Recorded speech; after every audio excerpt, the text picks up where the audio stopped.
I've been sharing my stories with you ever since I started this channel, and I've come to realize something over the years. It doesn't matter what I've done or where I've been, you've always listened without judgment. And the biggest thing I've always noticed when I share my stories is, y'all really like the ones about Vietnam. Yay, Vietnam stories! These Vietnam stories are great. The Vietnam stories are some of your best content. Someone needs to animate these Vietnam stories. So today I opened my storybook and picked out some of my favorite stories that I still haven't shared with you when I was out there. These are certainly not the last of the stories, but if you remember, so much happens to you in one day out there that you forget everything. These stories that you'll be hearing today are the last ones that I wrote down, so if more come down the line, they'll be from memory. I hope you enjoy. So if you've kept up with these Vietnam stories, there are two things that you'll want to recall. Firstly, I was very depressed for the first 3 months that I was in Vietnam. I had never experienced depression before, and I was very against myself. I kept wondering what I should do with my life. See, I was struggling with a decision. Do I keep doing YouTube? YouTube was the thing that I remained passionate about longer than anything else, but I was letting my channel fail. I kept telling myself that I wasn't good enough for YouTube anymore, and that I'd end up poor and jobless if I kept trying at it. My second option was to become an English teacher. You get paid $3 grand a month and you get to teach people how to speak your language, which is a pretty easy job, but it would take all my time. I struggled with this so much that it kept me at a standstill. I didn't know what to choose, so I chose to do nothing.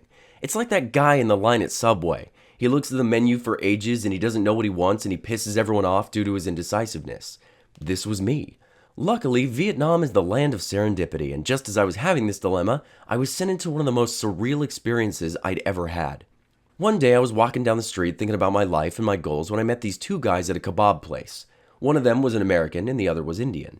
I started chatting with them, and after having lunch, we all decided to get together and hang out.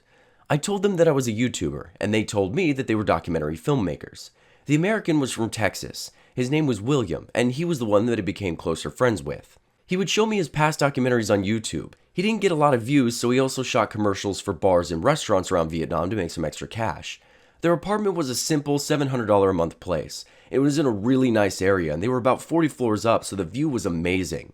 I'd get together with William and share my sorrows with him. He was one of the only people out in Vietnam that I could really talk to. He understood my language firstly, and he genuinely cared, which was rare. I didn't have a lot of friends like that out there. I asked him if he'd ever become an English teacher. He told me that for a few years he had done that. He would sit in a place for a while and teach English until he had enough money to travel. Then he would travel until he burned through his money, and after that he'd settle back in again. I asked him, why not keep doing that? Why struggle so much to make rent? To be clear, his documentaries weren't exactly award-winning. He and his friends did an amazing job, and I'll link one of his documentaries on Vietnam rock bands in the description. It was actually the one that he was working on when I met him, and if I remember correctly, he'd been working on it for 5 years. Either way, he answered my question. He looked at me and said, "Barry, I would rather struggle doing something I'm passionate about. I hated teaching English, and it's not worth suffering for the things you don't like to do. I'd rather fail at doing the thing that I love." I didn't exactly know how to take that at the time. I knew what he meant, but something just didn't register in me. I'd been stressing about money during that period of time, so the idea that you'd rather struggle to pay the bills but be happy didn't completely make sense. At the time, I'd been burning through my savings, and I wasn't happy while I was doing it. That very night, I went to the party district to puff on some balloons. I'd been using nitrous oxide to get high and feel happy for a moment. I'd been bar hopping all night when I found this tiny little hole-in-the-wall bar and I sat down. An old English man sat down next to me and he asked me about myself. He asked me what I was doing in Vietnam and what I wanted to do with my life. I told him that I was a YouTuber and that I wanted to find a way to make money passively so that I could keep doing all the things that I wanted to do. He looked at me cockeyed and said, "What? No, you don't do things that way." He began to tell me that he was an English teacher. He told me that the only way to actually make money is to give up my younger years, spend 20 to 30 years of my life teaching English, and just save that money. Then, after that, I can do whatever I want with the rest of my life. Seeing the vast difference in opinion on the very same day was eye-opening to me. This guy had spent 30 years of his life just working it away. Sure, he was able to travel now, but youth had left him. He didn't have that spark in his eye, and you could see that he never truly found the thing in life that made him feel happy and whole. He spent his life working, and now that he was finally free, all he could think about was his success. And he told me, "Make money now, follow your dreams later." What he failed to realize was following your dreams is the reason that you're alive. At least, that's my perspective. I thought about what William had said. He was poor. He would struggle with his rent. This would stress him out, but it also lit a fire under his ass. His passion would spark into a raging flame, and you could see this spark ignite in his eyes when he came up with ideas. The profound old Englishman who sat down next to me at the bar had sad, tired eyes. His flame had burned out. Now, I'm not going to pretend I knew him well enough to say that the years he spent working had done this to him, but this experience that I had felt like it came to me for a reason. On the way home, I kept saying to myself, just do what you love. Screw money. Just do what you love. A few weeks later, I'm sitting on a street corner eating breakfast. There was this amazing treat that I'd eat called boltchin. It was one of my favorite breakfasts. God, I love boltchin, and every time we passed it and I was with my girlfriend, I'd shout out, boltchin! It was made of these little dough squares, some veggie sprouts, some eggs, and then you pour some Vietnamese sauces on it, and weirdly, it was the closest thing to French toast that I could ever find out there. Either way, this breakfast would cost me 25,000 Vietnam dong, which is about $1.09, and I go to this little corner shop all the time and eat. The family there loved me, and they were always happy to see me when I came by. Either way, I'm sitting there finishing up a meal, and the guy who worked there walked over to me to collect the money. I pulled out my wallet, and there's nothing inside but a $5,000 note. I looked up at him and apologized. I told him that I'd run across the street, go to an ATM, and get him the money right away. I was trying to signal all this to him, being as he didn't speak English at all. This is when he looked at me, smiled, and said, free. He put his hand on my shoulder and said it again, free. This was $1 to me. I felt like such a fool, but this is how the people are. He just let me have the breakfast, and the next time I was there, I overpaid threefold just to make sure he knew how much I appreciated that. Now, this was a guy that I kind of knew. I'd gone to their shop many times to eat boltchin whenever they were open, so it kind of makes sense that they were so nice to me. However, if you think that was friendly, check this out. I'm walking down the street, it's about 8 p.m., and I'm with my roommates. We're going on a short walk around District 2 when I notice these two Vietnamese guys up ahead talking to each other. As we pass by, one of them stops talking, turns and looks at us and smiles. He then yells something out in a kind way and starts dancing in front of us. He gives me a high five and then he pulls a cigarette out of his ear and passes it over to me. He then walked back towards his friend and waved at us as we passed by.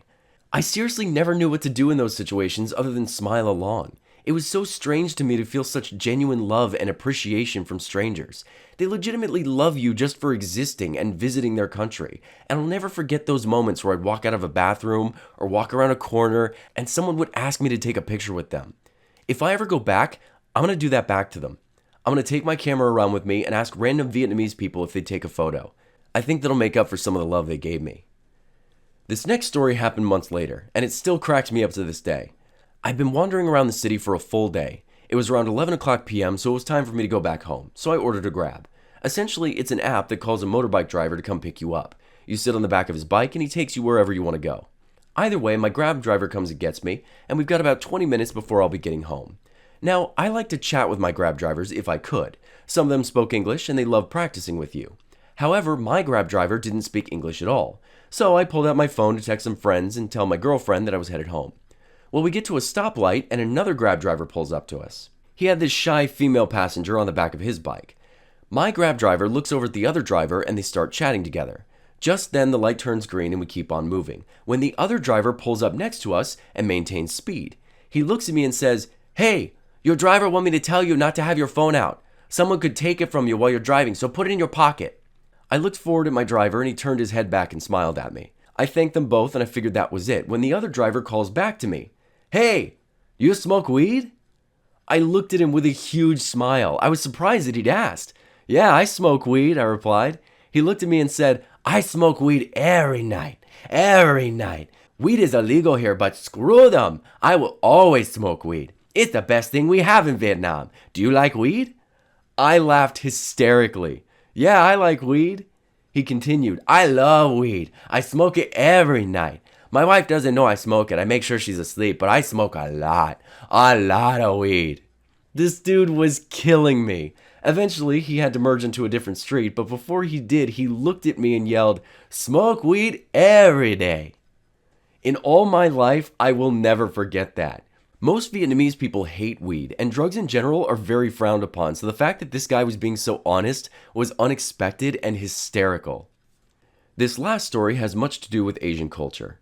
I was chatting with my girlfriend Alia one day over lunch, and she was telling me about Asian parents.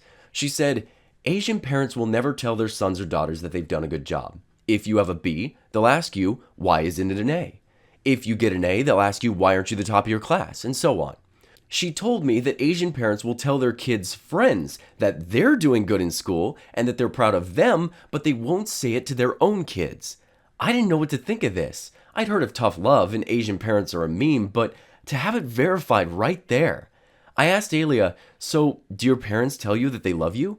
She snapped back, you'd never hear an Asian parent tell their children that they love them. We know they love us, but they never say it. So how do you know they love you? I asked.